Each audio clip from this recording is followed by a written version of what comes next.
नाज़रीन अस्सलामु अलैकुम वरहमतुल्लाहि वबरकातुहू। आज की हमारी इस वीडियो का उन्वान है अखिलेश यादव के पास हजरत अक़दस मुफक्किर मिल्लत मौलाना सज्जाद नौमानी दामत बरकातुहुमुल आलिया से मिलने का वक्त है, मगर असदुद्दीन ओवैसी के पास वक्त नहीं है। ये आज का उन्वान है और ये एक हकीकत है। मैं कोई गुलू वाली बात नहीं करूंगा, जो सच है वही आपके सामने पेश करूंगा।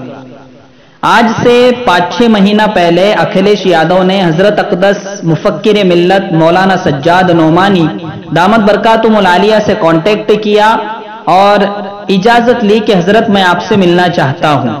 लखनऊ में हजरत ने मिलने का वक्त दिया। अखिलेश यादव गए, हजरत ने उन्हें मशवरा दिया और इस वक्त जब हम देख रहे हैं अखिलेश यादव को अब तक 250 उम्मीदवारों का ऐलान कर चुके हैं, उसमें से 41 उम्मीदवार मुस्लिम हैं और दलित पिछड़ी जाति के दूसरे उम्मीदवार हैं। तो इससे साफ पता चल रहा है कि अखिलेश यादव ने हजरत अक़दस के मशवरे पर काफी हद तक अमल किया है।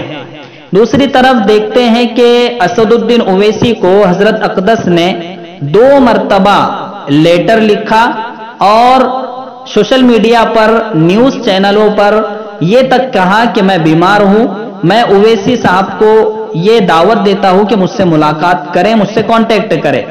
लेकिन असदुद्दीन ओवैसी ने न हजरत की बात का जवाब दिया और कोई काबिल इल्तिफात हजरत की शख्सियत को नहीं समझा। और मीडिया ने जब पूछा तो कहा कि नो कमेंट्स, नो कमेंट्स, यानी कोई नजरअंदाज के जैसा उन्होंने काम लिया।